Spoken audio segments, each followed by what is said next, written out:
మంచి educated plus నవయువ నిర్మాణం అని చెప్పేసి ఆయన సెల్ఫ్గా స్టార్ట్ చేసిండు. ఓకే.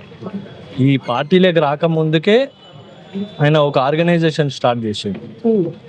అట్లా ఎక్కడి నుంచో చాలామంది స్పోర్ట్స్లో కానీ, లేదంటే హాస్పిటల్ గురించి కానీ, లేదంటే ఎంతో సహాయం కోసం వస్తే ఆయన మొత్తం ఆ ఆర్గనైజేషన్ నుంచి హెల్ప్ చేసి అందరికీ ఆపదలు ఉన్న వాళ్ళకి కూడా వాళ్ళు చూసుకుంటారు.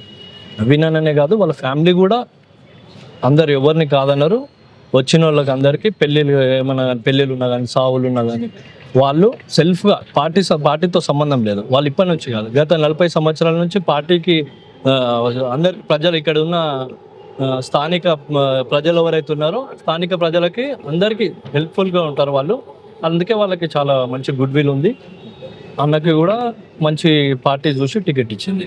మనం సోషల్ మీడియాలో చూసుకున్నట్టయితే నవీన్ యాదవ్ ఫ్యామిలీ ఒక పెద్ద రౌడీ షీటర్స్ ఫ్యామిలీ చేతిల ఒక పార్టీని పెడితే ఆ పార్టీని ఎలా నడపగలుగుతారు, ప్రజలు ఏ విధంగా వాళ్ళకి ఓట్లేసి ఏ విధంగా గెలిపిస్తారు అని ఎలా నమ్ముతున్నారు ప్రజలని అంటున్నారు.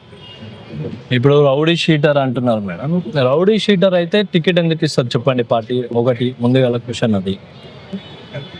ఆయనకి సెల్ఫ్గా గుడ్ విల్ ఉంది. వీళ్ళు అందరూ ఈ అనేక కుట్రలు చేసి వాళ్ళ మీద టికెట్ రావద్దని చెప్పేసి ఒక రౌడీ షీటరు వాళ్ళ బ్రదర్ ఇట్లా సంథింగ్ లెటర్ ఇచ్చింది కదా, అది వాళ్ళ మిస్సెస్ అది ఎలా ఇస్తారు. దాని మీద ఆ పేపర్ మీరు చూసి ఉండొచ్చు. ఆ పేపర్ మీద సైనే లేదు. కేవలం ఇది కేటీఆర్, టిఆర్ఎస్ దొంగలు, బిఆర్ఎస్ దొంగలు సహించక దీన్ని టికెట్ రావద్దని చెప్పేసి వాళ్ళు చేసిన కుట్రల కోసమే అది రౌడీ షీటర్ అని చెప్పేసి అంటారు. కానీ ఇక్కడున్న స్థానిక